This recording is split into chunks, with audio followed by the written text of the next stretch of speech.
The GAA Hour with Colin Parkinson is brought to you by Paddy Power, home of the Money Back Special. And when I started running, I suppose I didn't stop, and when I got the chance to go, I said I should go, and so I opened up. We're only the small little fish out there, so we are, and we're trying hard to make it through. But it's hard to get the breaks when you're the smaller fish. Because I love this county so much, you know, and it's just, I'm delighted that the lads did it for the people I'm over today, because like I'm heartbroken. Welcome along to the GAA Hour. This is the Hurling Show on a Thursday with Cheddar and Michael here in studio with me. There's only one place to start here, Cheddar. This is the breaking news from last night. Laois GAA Twitter account. Senior Hurling Selection Committee has proposed Eddie Brennan as the new Laois Senior Hurling Manager. The Laois GAA Executive Committee will now be putting his name forward at the next county committee meeting. This is fantastic news. This really kind of perked me up last night. Like, I mean, this is an 8-time All-Ireland winner. This is a man who's not just coming straight in off the back of the 8 All-Irelands. He's served his time with under-21s. He's coming through now. Obviously has a long punditry kind of background as well, and always well able to sum up a game and talk sense. Like, I mean, we should be excited about this in Laois, Cheddar, no?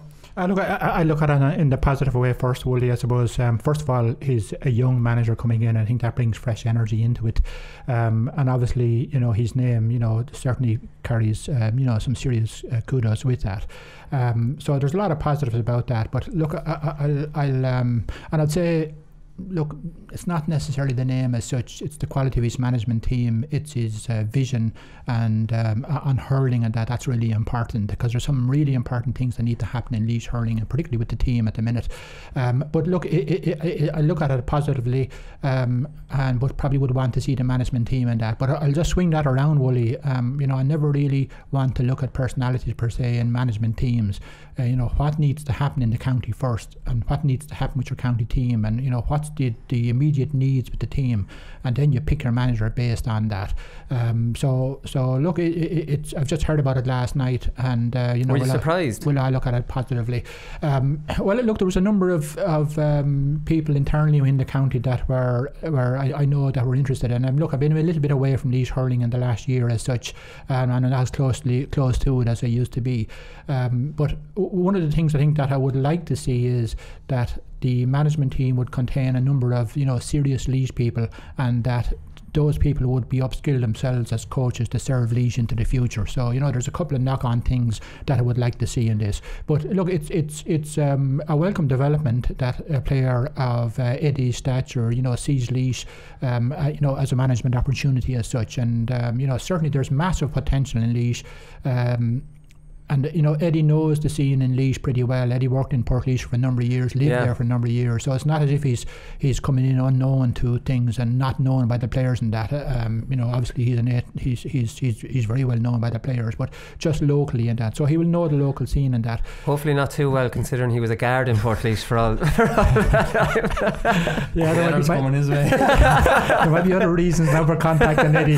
But I would say, look, the first critical thing I think is that there's a number of, you know, really good players that are just not on the panel at the minute for various reasons, and some good reasons.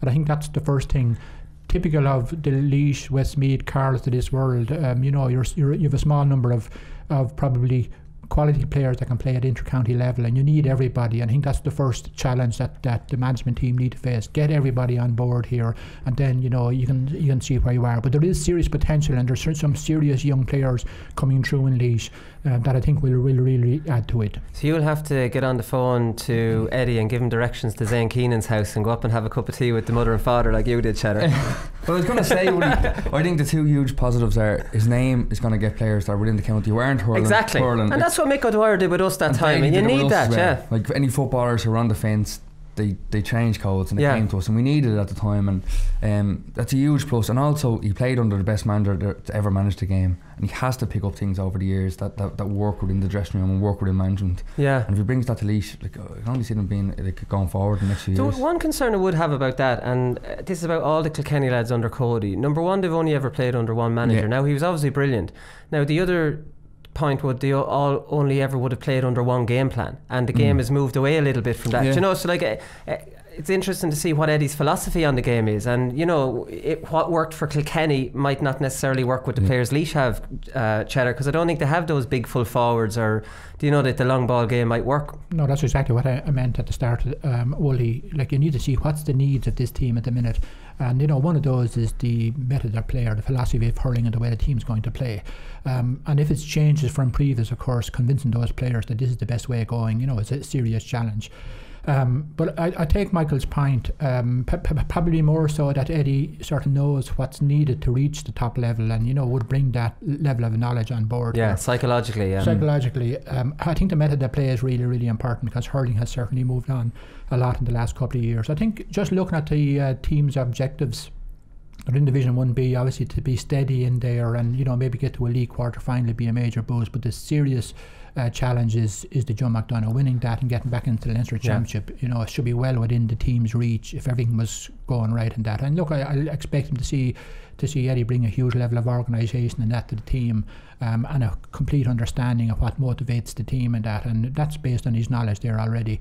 I'd say outside of that, for Laois hurling, it certainly needs the development plan to kick off, because the issue with the Laois and the Westmeaths and the Carlas and all of these counties is just there's not a high enough volume of quality players that are able to play at inter-county level, and to do that you need a really comprehensive and radical development plan, and it's not there at the minute. So in parallel with Eddie coming on board, I think it would be brilliant to actually see that, and I think that would lift Laois hurling more than anything. Yeah, exactly. And they had Niall Rigney, Declan Conroy, who I know both of them personally, and Eamon Jackman, who I don't know personally. They were, and I think Laois County Board deserves a lot of credit for leaving ex-players like these, to pick someone that they think is suitable, because I often think that there's a lot of spoofer managers out there and they can bamboozle county board kind of secretary or treasurer, don't mean hugely disrespectful, but like you can get all sorts of kind of technical stuff and bamboozle them, but like you won't pull the wool over ex-players' eyes. And I think that was a good move, obviously, Michael, from the Laois County Board, to have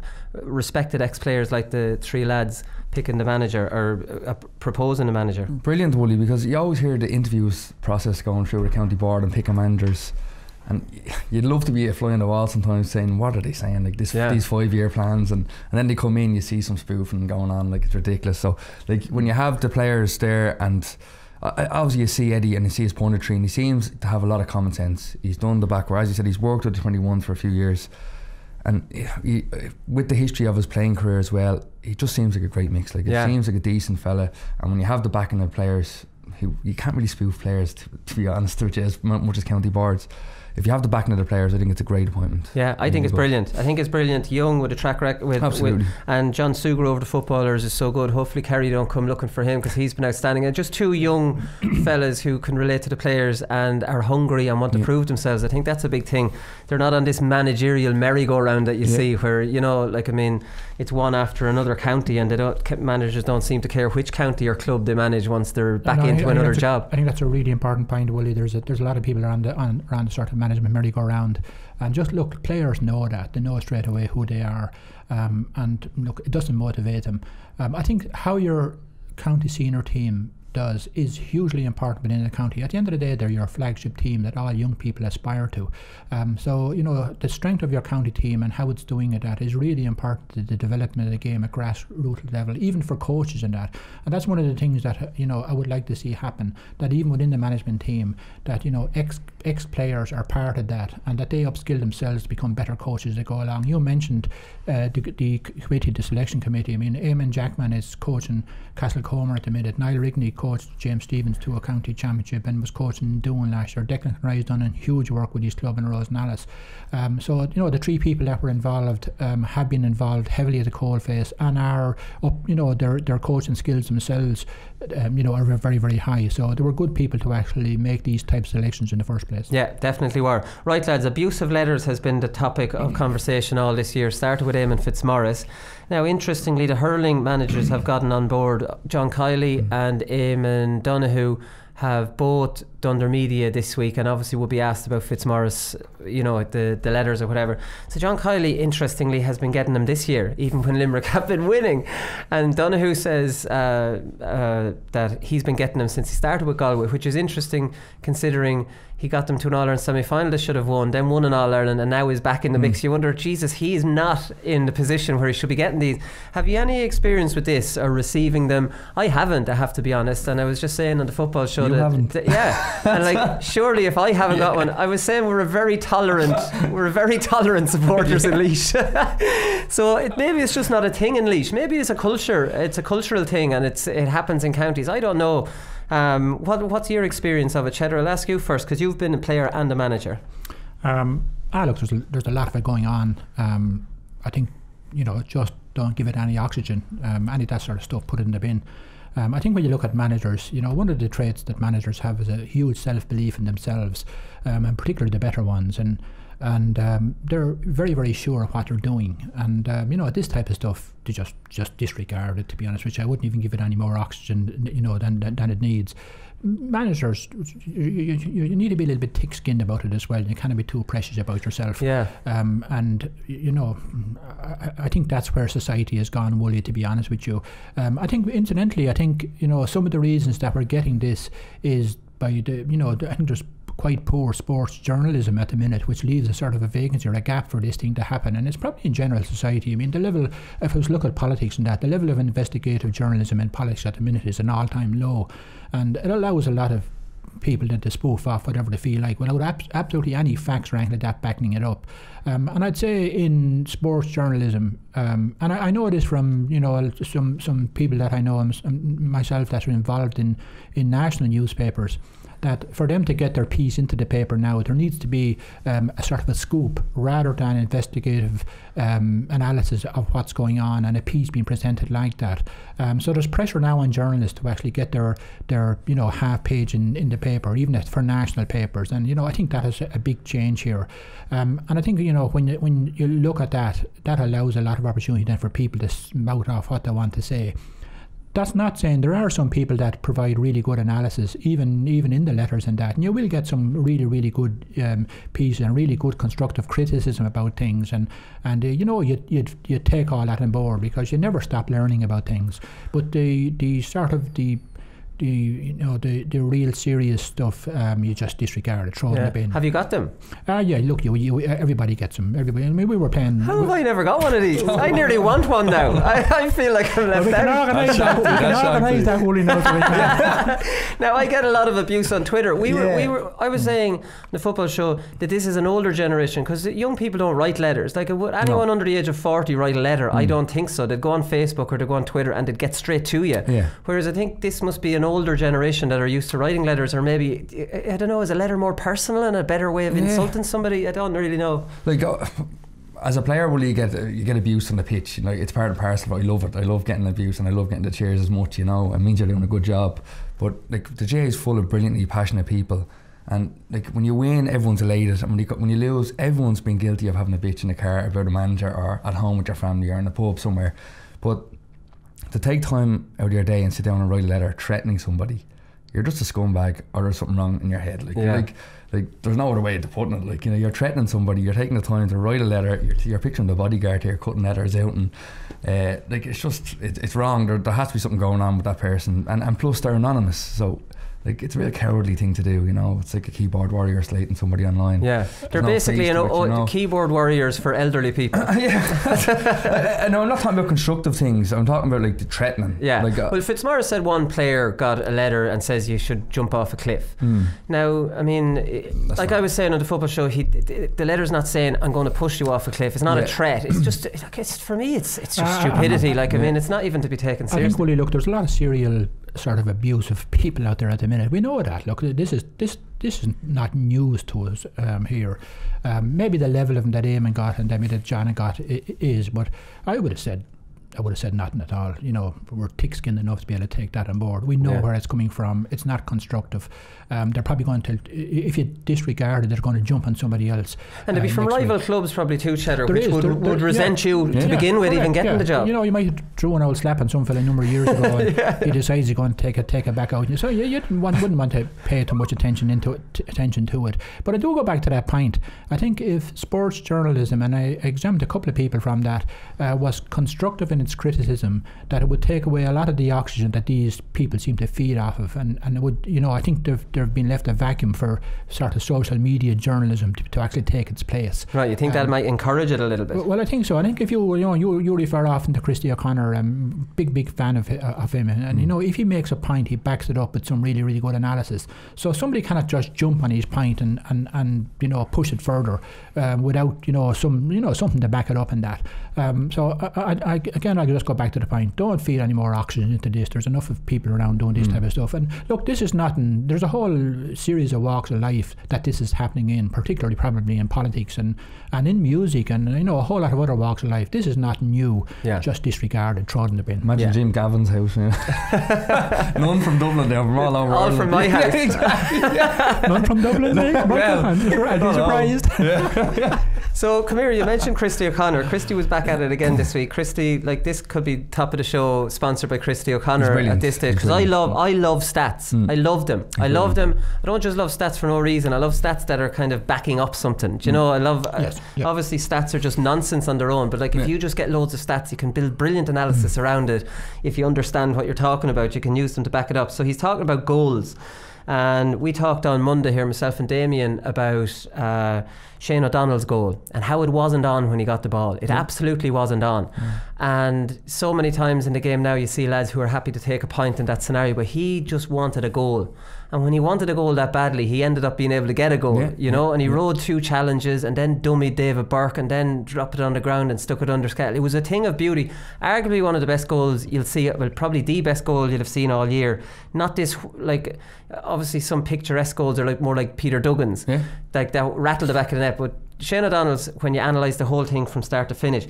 Interestingly, he said, Christy had that, I didn't know this at all, that Shane O'Donnell was a defender at under 16, under 17. He was a corner back. That doesn't surprise me. I didn't know that though. Like, I mean, this was in St. Flannan's Harty Cup team in 2011.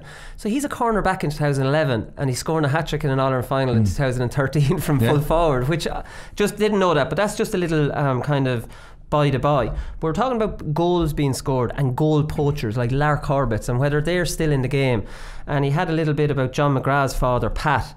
And John McGrath scored 16 goals in his last 24 league and championship games. So he's a poacher. He's a lad. This is like the Eddie Brennan who we talked about. This is a lad who lives for goals rather than points. Like, you love those players because you just kind of, when they get the ball in their hand, you're nearly standing up off your seat because they have a reputation. And Pat McGrath was saying that John, his son, was used to watch games and he could never understand why a forward would take a handy point from 30 yards if there was even the slightest hint of a goal chance on. I just love that attitude. Well, I suppose the sweeper system has a part to play in it, right? But as you say, when you need a goal, when teams need goals, they manage to get them an awful lot. And so there's a mentality there where you take an easy option throughout the game, but then, we're 4 points down with a few minutes to go, let's go for a goal, and they get it. So it is there throughout the game. But it's that mentality where, as you say, like, when you're a few points up, or just keep tapping on the scoreboard and keep scoring points. It's the easy option. But he took on 2 men there. So sweeper or no sweeper, he took on 2 men and got the goal. 2 men, and then David Burke, who was coming across. So 3 really, you know? So he's well capable, and other forwards are as well. And look, it makes the game an awful lot better to watch. And when I seen the stats of 2.7 goals a game, and 2007 as well, I think it was 3.1. Yeah, so it's not a huge difference. No. So you have games going on where you might get 6 goals, and then you might have 2 games where there's no goals. So that it evens out that way. And I find in the bigger games, the longer the championship goes on, there's more goals available because the sweeper system doesn't win All Irelands, and it's shown that way. Like, the top teams in the last few years don't have sweepers. Derek McGrath took Waterford there, didn't manage to win it. He's probably been the closest with that system. So, like, the longer the championship goes on, the more goals are normally scored because it opens up and you have games in Croker, and that sweeper system doesn't work there. So, I'd love to see more goals. I love John McGrath. I think he's a phenomenal hurler, and you can see them tip. They have that flick down on the half forward line where a forward breaks onto the ball or a midfielder breaks onto it, and they've worked on it. It's not something that just happens where they just flick the ball down on, and when they come onto a ball at pace, it's so hard to defend against, and that's what they're so good at. Yeah. And other teams are trying to catch up that and learn on that, you know. But you even look at the two teams in the All-Ireland final out, Cheddar, right? So you look at the Limerick full forward line. Mulcahy loves to tap over points, not a goal scorer. Flanagan will do loads of work, he's not a goal scorer. And Galan, he'll go for a kick goal and probably kick it wide. Like, I mean, Galan can get the odd goal, but and even look at the Galway team then.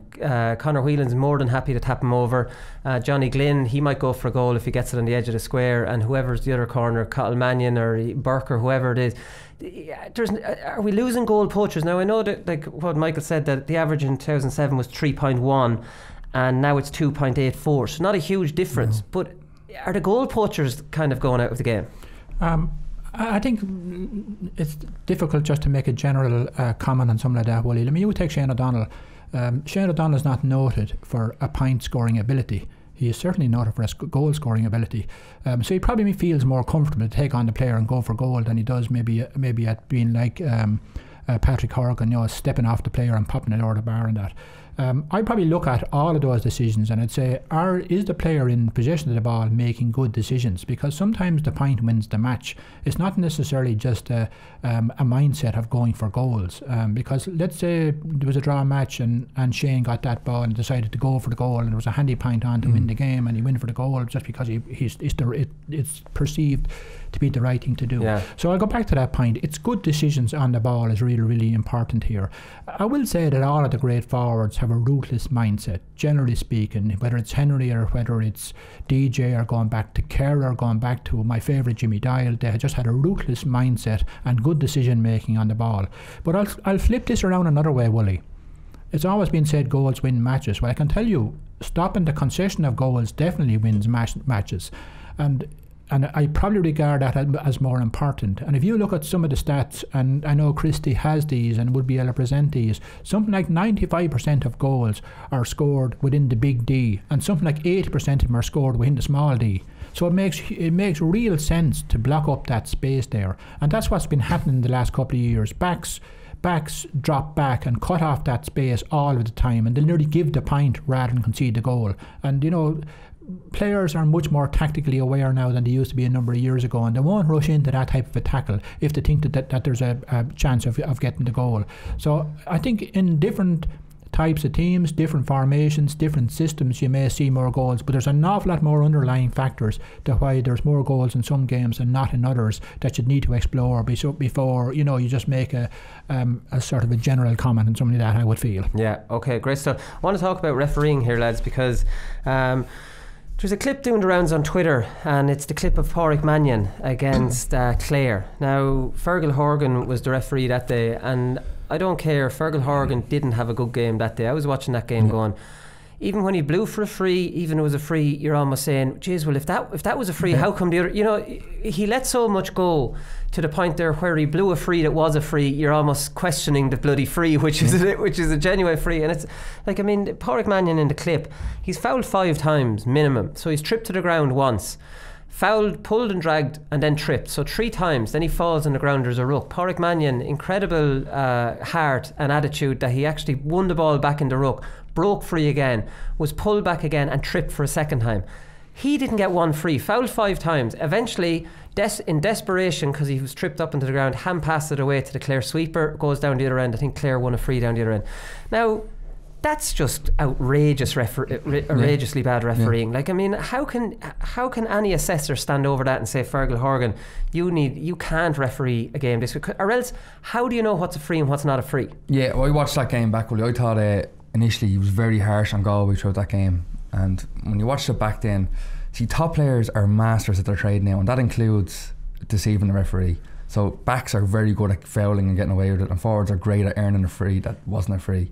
And when you take in particular, say, I have a few instances here, lads sprinting towards the ball, sprinting now, and then stopping dead at it and getting fouled. Yeah. You're not really going for the ball, because you can't do that in hurling. You can't sprint and stop and pick a ball, so you're not really going for a ball. And it's great, like if you're in the full back line, you go out to the corner, you get to clear 80 yards with a free then, because they're doing it over and over again and getting away with it. Yeah. Another one was the initial contact. So when lads make initial contact, you get that split second to put your arms around the player, stop him, and then remove one arm, and you have him then. Yeah. And he either has to drop the ball and you can win it back, or pop it off, or over carry it. But the initial contact is a free. And when I was watching the Galway forwards, it's actually easier to defend against the Galway forwards. I know the size of them than the Clare forwards because of the height. When you have David Reedy, Colin Gavin, Tony Kelly, Shane O'Donnell, Podge in particular, they're getting frees easier. They duck all the time, and like they're not trying to go around you, they're ducking their head. You naturally have the hand on over, and it's a free straight away. Like they're buying frees every single time. Whereas the Galway lads are so big, they tend not to go around you and try to go through you. If you stand your ground, you can get away with barging. You fall back, or else you just hold them up initially with that tackle. So lads are getting away with this all the time, and like it's very hard when you watch Galway say they're easier to defend against because of the size of them, but they are, because it's just stopping them with your body initially. And for refs, you couldn't pay me enough to be a ref, because lads are so good at these days. They're so small, the tackles. Like it's easy for a pull to get sent off. They're the easy decisions. But lads are getting so good at fouling these days. It's very hard to pick up on. And even with that spare hand, everyone does it and slaps the hurl and pulls the jersey. Once you're not holding on too long, lads are getting so good at it, and they're working at this in training.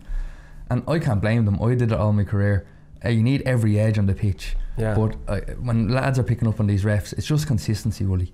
Because when you're being beaten, say, well in the match, I always find that refs are giving the team that are beaten well a bit more leniency. Well, that was my next point. It's reffing the scoreboard rather than reffing the game. Absolutely. And so you've got Galway 9 points up, you've got they're All-Ireland champions, Clare the underdogs, you're reffing the scoreboard at that stage, Cheddar, and you're trying to make a game of it. Like, I mean, are you actually, is human nature kicking in here then and going, Jesus, well, you'd be no harm from a spectacle point of view if these got, like, I'm trying to explain how Mannion wouldn't get a free there, you know, when Galway are well on top. I know, I don't agree with that, Willie. No.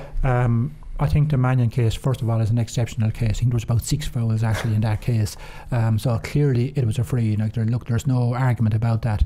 Incidentally, I'm really interested to hear Michael talk from a defender's viewpoint here in the last couple of minutes. Look, I think that's an exceptional case, so I'm not going to really talk about that. But I want to talk in general. All hurling people want the game to flow.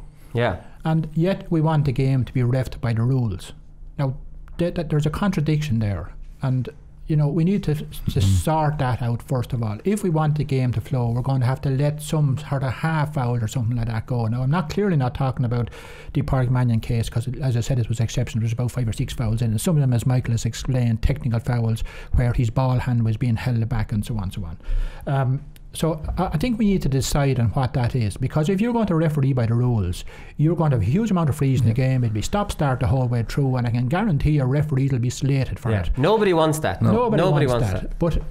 But on the other side of that, let the game flow. If you let the game flow and you go back and look at video analysis of those games, and I've looked at hundreds of them over my career, you will find that I should have got, or my team should have got some frees, but equally you will find that the other team should have got some frees, and generally speaking it balances out. Now, there will be some critical cases when a free is a critical game changer or something like that, and we're just going to have to take this on the chin. Nothing is perfect here. These are human beings doing the best they can, and I'm very sure, particularly at the inter-county level and particularly at that level, that referees don't go out to even things up or balance things up. They referee what they see.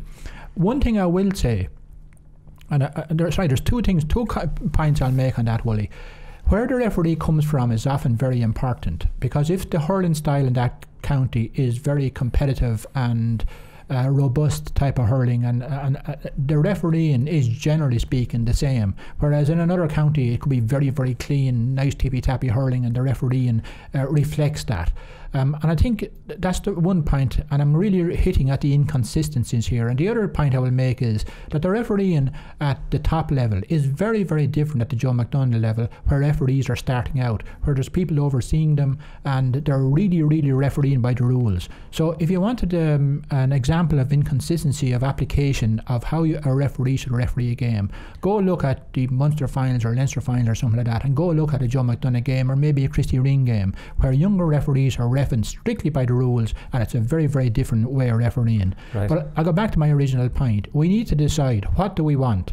We cannot say, we cannot be in the terrace or in the Kleinen end below on terrace and be shouting, let the game flow, referee, and then when he blows for a couple of frees, you're lynching him, then we're lynching him. So, you know, we cannot do that. I do think that I said it the last day. It was interesting. We were speaking about this maybe in the last couple of weeks, Willie. That I think there's probably not enough experienced referees around at the minute. That we've lost Barry. We've lost a number of referees over the last couple of years that were experienced. And I was going to say James McGrath here. Me and Michael are smiling at you.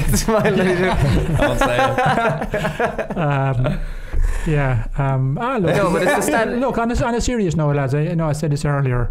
I'd feel for James McGrath. I think he was ill-advised to go the route he went.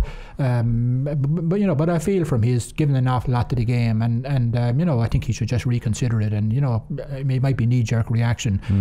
But look, we'll all get setbacks. Everybody gets setbacks. The managers, the players, linesmen, everybody gets setbacks. Umpires get more setbacks this year than anybody.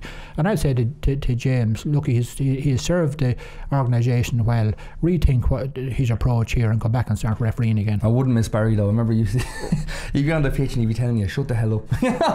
He'd speak to you like that in the it was a bit of a shocker. So I'll always remember the games he was playing. He was just like, shut up, Carton. Barry Kelly. Yeah.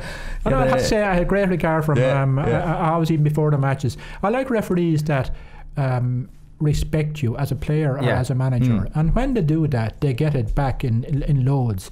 And I like that. I have to compliment Barry that he'd always come over before the match, and he might say, look, these are the things I'm looking for today, and I'm presuming he's saying the same thing to the opposition manager. And look, it's up to you then to interpret that and get your team properly prepared for that. But the referees that just disregard you and just don't respect you as a player or as a manager, I'd less players hate them. I think absolutely. And the egos of them. And I don't know if either of you played soccer, but like the arrogant egos of soccer referees, is they talk to you like they're the principal of a school and you're a student, and it's like, oh Jesus, it makes my blood boil. It's like they won't accept anything. But the referees I always respected were referees who might even explain why it was a free to you if you complain. Absolutely. Well, you know as well as I do that was and that's just talking to you as a human being and being just sound about the decision. There's other just a final point on that, Willie. As managers, you actually look at the referee that you're getting for the game and you assess the way your referee is. Look, you're going to know this anyway because, Fergal Horgan's a top-class referee. You're probably going to encounter him a lot during the league.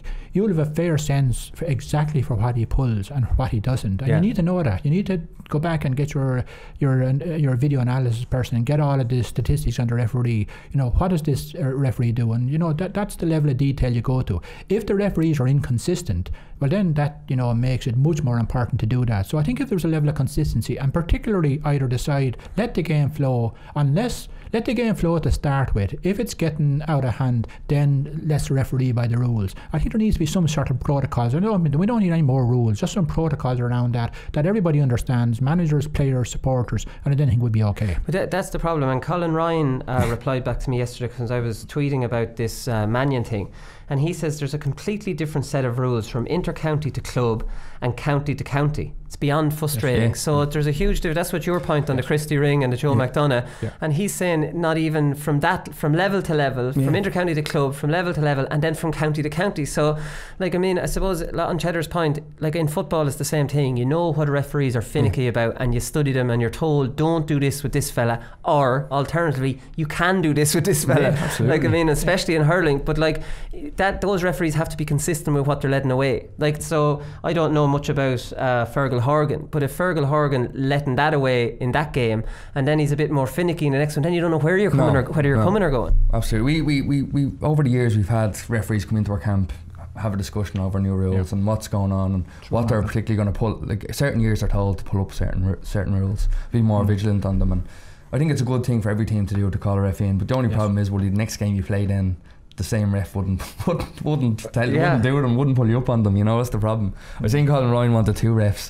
He's looking for but he's a brilliant free taker and he's a forward, so no way. No wonder he'd be calling you want one ref for the other 28, and then you want one watching Michael Carton and who he's you nightmare. But look, let's just consider that for a minute. Let's say one referee decides to referee by the rules and decided to let the game flow. You'd have mayhem. Well, that's true. You'd have inconsistency between the two bloody referees. I think that's the solution. Right, just finish up, lads, on James McGrath quickly, because I don't know who's worse here, whether it's James McGrath going on the 6 o'clock news to say that he's stepping down as a referee when it's a completely childish attitude, and I'm talking from experience. This is I'm a fella who've dropped off leash panels like a baby, and like, you know, you're being petulant and you know what you're doing is wrong.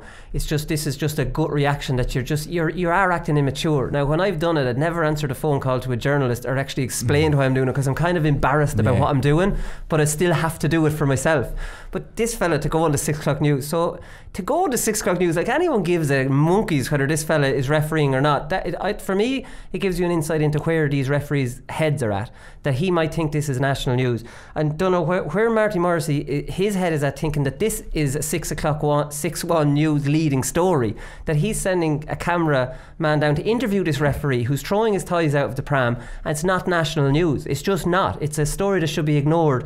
And I'd imagine James McGrath will kind of cop himself on in a few weeks and he'll be back refereeing, because, like, I mean, this is not, it's just a childish, immature reaction, and how it's gotten the airtime it has, I just can't comprehend. Yeah, it's a nothing story, Willie. Look, it's a slow news day, nothing happening. They decide this is going to be the big news of the day, and look, we've all thrown our toys out of the pram at one stage or another, but unfortunately we didn't do it in front of the national press, you know. Yeah. As you say, I'd say he regrets it now, and I'd love to see him back. He's a good ref, but look, no one comes out looking good out of this whole thing. What's he like on the field? I don't know much about him. Has he a bit of an ego on the field? Like, is he one of these? He's quite fair. I've always found him quite fair. So it's an unusual reaction from him then. Yeah, look, we don't know what's going on behind the scenes. Was he promised this game months ago, or, you know, like, we honestly don't know what's going on. Like, so I'd say that's what happened. Someone said that he's going to have that game. He didn't have either semi-final, so he obviously had it on his radar then. That this was going to come up, and it didn't. So he had a knee-jerk reaction. Just a bad one. Really bad one. Yeah, and I think that's a good point, actually, Michael, that I hadn't thought about. There is sort of some protocols in the past that the top referees who don't get the semi-finals do get the All-Ireland.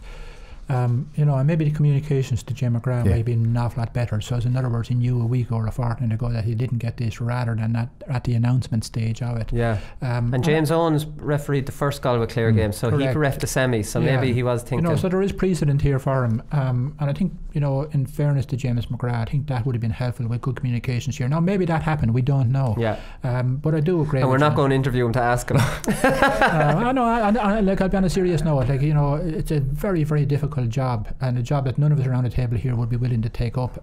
So, you know, my hats are off to James McGrath here. I do think he'll regret this. You know, I think his choice of making this public was wrong. And certainly I'd love to see him back refereeing again. Yeah, okay, great stuff. We'll be back with John Conlon.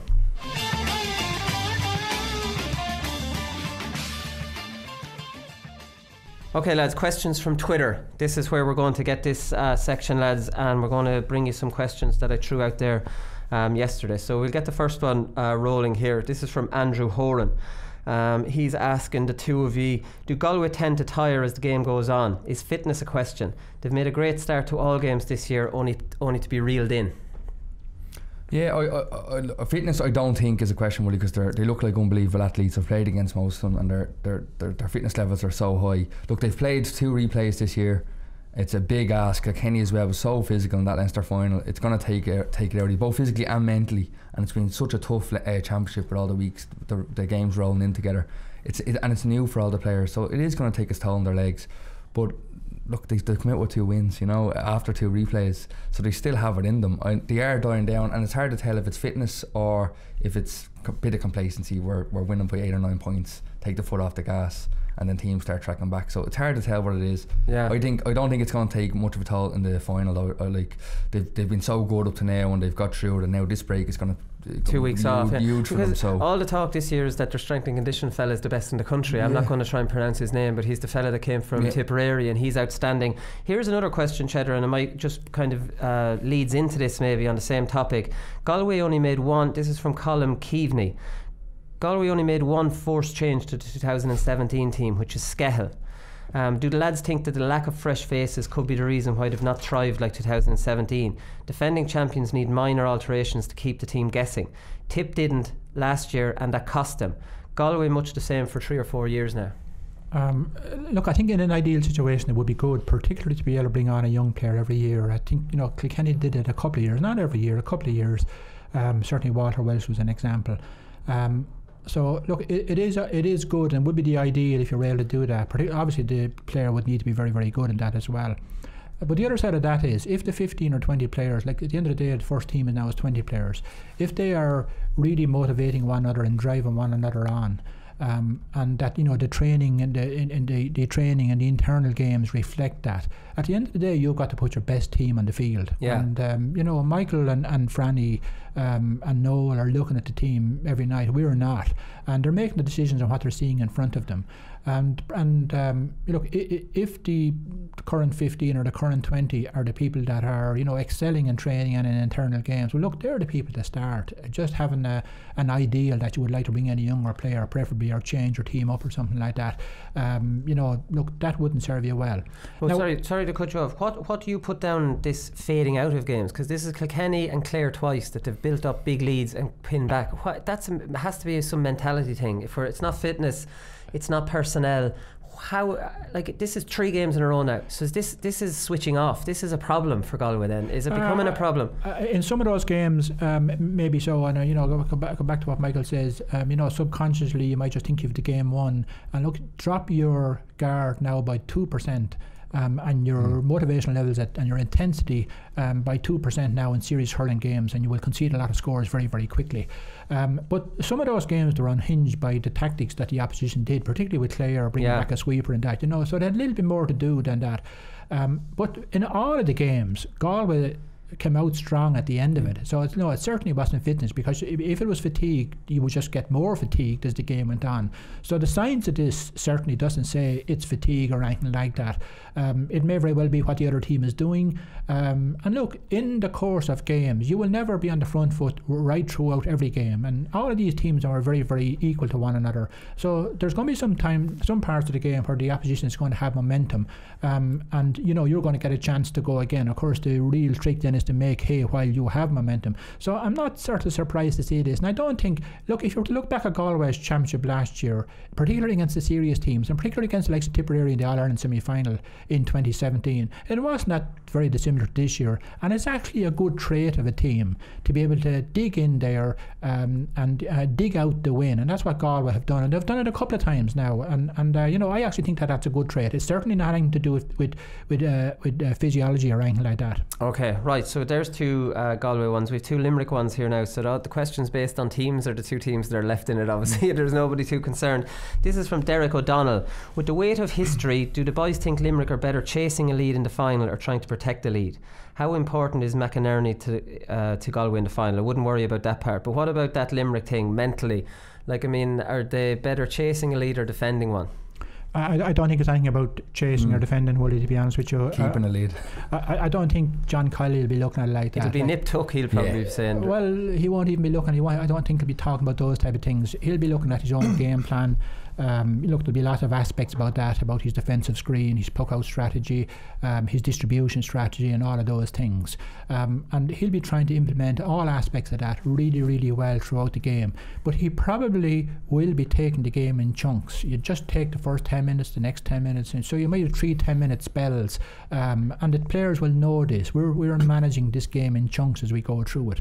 I don't think the weight of history or anything like that has anything to do with it, to be honest with you. This is a new team. They actually have their own history about winning All-Ireland under-21s and beating big teams in it. They've made their own history this year by beating some serious teams. You know, so what happened in 1973 and from there on has nothing to do with this team. And I'm sure that I think Caroline Curran is involved with Limerick at the minute. So you know, that's what will be said here. What history is what it is. It's history, nothing to do with you. You didn't contribute to it, nor can you change it. But you can change what's going to happen in the next 60 minutes or the next 70 minutes here. And I think that's how they'll approach it. I think just on the timing of it, you'll be breaking the game down into small chunks and looking at your performance and how you'll work your way through that. They'll be also looking at other things, looking at the you know, substitutions and your substitutions plan and all of those things to change the course of the game. So you're looking at, and I hate using this word because it's thrown around so much now, you're looking at your own processes during the game rather than looking at historical things or anything like that, because you cannot change those. Okay, great stuff. Is ground hurling dead? That's from Dave Bulger. I could probably answer that, yes. Yeah, it is. Like as you said, if I was a manager and I seen someone hitting the ball without looking up on the ground 30 yards, it's such an easy ball to win, like, you know, and managers will be telling most people pick up a ball when you can. Look, there's times you hit ground hurling, Wooly, but it's more on a tackle. And then you've no control over where the ball goes. That's the problem. So was it Burns in the semi-final, Limerick and Cork, who, geez, it looked so fantastic. He just doubled on the ball in the air. And it looked absolutely brilliant that he was moving it on so fast. But I was actually particularly looking at this, and it wasn't one the other. You know what I mean? Yeah, it wasn't one where. But it looked fantastic the way it was just. Yeah. Look, you have so much more control when you have the ball in your hand. You can hand pass it. You can strike it long, strike it short. It's just the ground game at the moment. You just have so much less control of the ball, and it wouldn't have been something we worked on much in training. You know, when I first joined, it was you getting a line of 3. Puck along the ground, the man in the middle keeps the ball going. But that's a thing of the past. You know, I haven't seen a current team do that in a long time. Right. So. Okay. Just we must do a show on drills. Yeah. I can tell you some. That's a good point, Michael. Actually, I remember us doing the same thing. You'd definitely do. And the best part about it is we used to do it at the start of the session, probably without the warm up. Exactly. The science. Would that warm up your shoulders and all? Would it? No. Would it kind of get the upper body warm? It might injure it as well. From whipping. Look, I just want to go back to 2 points there, Willie, that you made earlier on about how Limerick will approach the game. I think if you were playing a team in an All-Ireland that hadn't been in an All-Ireland for a long number of years, bear in mind I think that this question or query is coming from a Limerick man, but you could switch this around. If you were playing a team that were going to be nervous in an All-Ireland, you might go for the juggler early in that, and bear in mind Limerick did that, or Kilkenny did that to Limerick in an All-Ireland. So you might go for the juggler like that, but look, Galway are a very, very experienced team. You know, whether you have a lead or whether you're chasing the lead, and bear in mind, you know, Limerick have come behind in a lot of matches here, so they can play it either way. I'll just go back to the ground hurling. I think Ger probably stopped all of that. Ger Loughnane stopped, particularly out of the defence. You will definitely knock ground hurl out of the defence. And if you were to go back and you think of Chavis Patrick and Ben O'Connor and some of these guys lurking around the middle of the field, Noel McGrath, hitting a ground ball up to them, you might as well give them the white flag and wave it. So you just can't do it. There probably are a couple of exceptions to that, and you know, one player that would have been exceptional to that would have been John Try, who was able to control the direction of ground play, but very, very few players were able to change the direction and make sure that you're not going to lose the ball, and he was probably the last one I can remember. Just an interesting one there. Obviously football warm-ups, I don't want to get too much into it, but say you go out and say football go out and just start kicking points. Obviously you could pull a hamstring or whatever, so if you go out and just start pucking the ball over the bar would you have to warm up your upper body, or can you pull something just from pucking it, or is that unusual? The majority of teams that I was at would stand 10-15 yards apart, pucking it into your hand for 10-15 minutes to loosen out. Yeah, but can you pull a muscle just from hitting it? You'd be too used to doing it. No, because it doesn't take too much work. It's more wrist work. From 15 to, and then you gradually go maybe a width of a pitch. Right. But if you went for long distance without warming up, could you pull something? No, I haven't seen many players doing it, to be honest with you, before a game. So I wouldn't know now. I've never seen lads pull up before a game. All right. No, that just popped into my head. Here's another one here from Kieran O'Sullivan. Is having a solid county championship paramount to inter-county success? I say this as a tip man, fully aware of the oversized senior championship we have in operation in the county. No is the answer. First of all, I mean, there's lots of times that the county championship mightn't have been the best county championship in that county, and yet the county won All Irelands. But there's a different point here that I think the next Tipperary manager is going to have to look at, and I made this point a number of months ago to do with Michael Ryan. The Tip Championship is there's actually probably 3 championships in Tip. There's the county championship, there's divisional championships, and there's a very, very strong league in it, and there's a couple of other competitions in it as well. And a lot of games take place in May, and I remember making this point back maybe around February, that one of the problems for Michael Ryan was trying to plot his way through the local county championships and give enough time to preparing his team for the league championship that was the Munster Championship, because it was very, very different. So a lot of Tip players play a huge amount of matches, and somebody made the point recently of, even you take Thurles Sarsfields at the minute, probably, I don't know, contribute maybe 5 or 6 players to the Tipperary team and maybe 7 or 8 or 9 to the panel. And they've won a lot of championships in the last couple of years, and they're probably going to be involved in the Munster Championship. Paddy Marr, Ronan Marr, and a number of those are going to be playing probably 11 months of the year with very little downtime, very little rest period. So I think whoever is going to come into Tip is one of the things that they're going to have to look at. You know, how are we going to structure the county championship that allows enough time for me to prepare a tip team to plot a pathway through the Munster Championship and get into a Munster final. Because at the start of the year, everybody was tip, including myself, in terms of the talent I had. And there were a little bit of flat in a lot of matches. And who knows, but this might have been a contributory factor to that. Does a manager have to be completely selfish? Does he have to almost say, I don't give a shit about the club championship in my own county? I'm going to be selfish for 2 years and go, that's not my concern. Like Jim McGuinness in Donegal, they closed everything off for him. And he's a big club man, was a manager of his own club and got them to a county title. So for him to do it, knowing how big a club man he is, to say, forget about it while we're doing it. I don't care if it's not ready for the Ulster club. Do you have to be completely selfish, Cheddar? Well, look, you do need to be ruthless, simple as, and there's no apologies to anybody for that. You are given a job to do, and in Tipperary that is to win an All-Ireland. And anything that stands in your way, it just has to be removed. But I think, Ollie, take a step back from that. What do Tipperary supporters and Tipperary County Board and everybody else in Tipperary want? Do you want to win an All-Ireland? Because if you do, you need to get in behind that and give the team every chance. But then you have 90% of the playing population closed down for the 10%. That's the exact point I'm making. Yeah. What do you want? There's no point in blaming a manager then for not having the team properly prepared, because he simply hasn't had time to do it. That might have been all right for a long number of years, whereas you just played your standard training session, and you might have well probably got the same session in with your club. Yeah. You are now doing all tactical sessions at the right critical time that you don't have your players.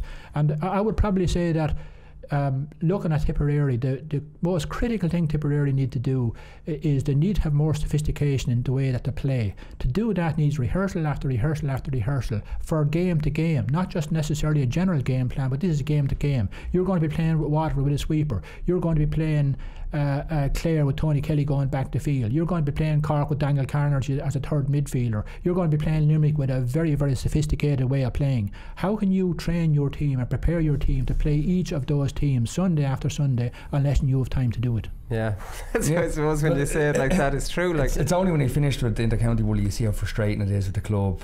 Yeah, the games are called. So the solution here is not to have them overlapping, is to end one and start the other. Because I do agree with Cheddar. Like you can't, from an inter-county managerial point of view, you just simply cannot be prepared if you're trying to break away to do something else. And then you've got the inter-club rivalry. You could be fighting with a teammate, and you don't need to be dragging that back in. And that's just an extreme case, but like still there's club rivalries there. Absolutely. You just don't want that coming into the whole kind of group. You have to be ruthless. I completely agree, but it is frustrating as a club player when games are called off, and you can hear disgruntledness around the club saying what the hell, and you can see it even when inter-county players arrive back. There's that little bit of like, the hell with you, even though it's nothing to do with them. Yeah, they don't pick it. I fully agree with that, Michael. I fully agree with that, and I also fully agree that the club championship has to take place and all of that. But the two cannot go together. No. And certainly not a team. Not anymore. Certainly not a team that wants to win in All-Ireland. And Teddy, you're right, because all the lads who are disgruntled will be the first lads sitting in a bar or going to the matches at the end of the year supporting their team. So it all goes out the window by the end of the year. I don't think it's fair on anyone, because club players want to support their county. You don't want an us versus them. Nobody wants that. So stop overlapping. Yeah. Right. So last one here, lads. And I'll let you go, or one more after this. Do sideline cuts now? This is from Michael Whelan. You could say Michael Whelan's very like myself, a kind of a whinger. He says, do sideline cuts not slow the game down too much? Like every Tom, Dick and Harry are having a go at them now.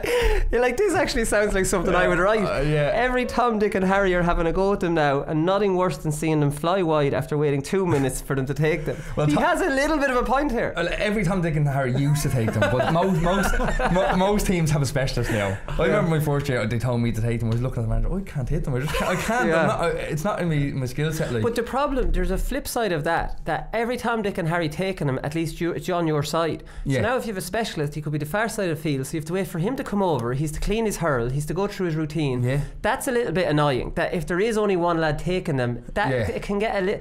I always remember watching Mayo playing when Kieran MacDonald was on the field, and every free they'd get, no matter where it was, from the half back line up, he's taken it. Like, Jesus, what a stupid game. I know he's brilliant at it, but surely the foul would have this gone a long time before this lad's coming to take it. Well, look, I think it's great. I think it's a great skill, and you'll find that most players, if you're winning and the tempo's high, they'll keep it going that way, and they won't take too long over, no matter who you are. Like if Canning steps over a ball, if they're winning, he's going to look for a quick short ball if it's on. And the flip side of that is you use it to your advantage when you can. Then, well, if you're losing and you want to slow the game down and someone's getting on top of you, and just it happens. But I think it's a great skill. And I'd hate to see it lost. And I nearly would be an advocate of the 2 points for a point for it, because it's such a it is a specialist skill on the pitch. Yeah, I agree. You know, it's an incredible skill. And like anybody that hasn't been able to point frees from sidelines or even get near the goals, take them, and you'll find out how difficult it is to do. Very, very technical skill. I'd probably say, Willie, that it's going to be resolved over the next couple of years anyway in terms of where hurling is going, because I think what you will see is managers will be looking at the percentage of scores taken or got from sideline strikes that are taken, and they'll be saying, look, this is just not good enough. We need to recycle this ball better. And I think you'll see an awful lot more mobility in teams, and actually sidelines being taken very, very quickly. So the minute it goes over the line, I think you'll see mobility in your forward line, opening up space, popping the ball to space, and then moving on the game again. I think it'll be resolved by something like that, rather than maybe bringing in another rule to cure it. Joe Canning did a great one, actually. He took a quick one and took the return and put it over the bar, didn't he, against Clare last time? And whatever Joe can do it, even when he takes a quick, he gets it up off the ground. Absolutely. It's like it pops up, and he did it with David Burke last year a couple of times. It's in your possession when you have the ball, but he doesn't scudger it along the ground. He seems to be able to just chop it and get it up off the ground. He's really good, but you have the ball. There's not many times in a hurling pitch where you have the ball, and it used to be a thing of just hit it as far as you can, but as Cheddar said, it's going to evolve, and you just can't give a ball away cheaply anymore on a pitch, because a fella can score from a bad sideline, so it's going to evolve from there. Okay, exactly. Right, last one. So this is from Owen Ford, and he says, saw this recently while reading Stephen King's new book. Question for Cheddar is, does a literary genius and a hurling genius exist on a different level than the rest of us? The line of the Stephen King's book that he's underlined in the tweet to send to me, he says, don't try teaching your daddy how to suck eggs. I can sit back and watch. So this is, Stephen King thinks it's your daddy and you think it's your granny, Cheddar, so I don't know who has the deciding kind of... I don't know how to answer that one, Wooly. The only thing I'll say is isn't it great that Stephen King is listening to the Wooly podcast for literary inspiration. Right, lads, I think we'll leave it there on that. That's a perfect note to end the show on. Right, we'll be back on Wednesday and we'll preview the All-Ireland final. Well, talk to you then. Good luck.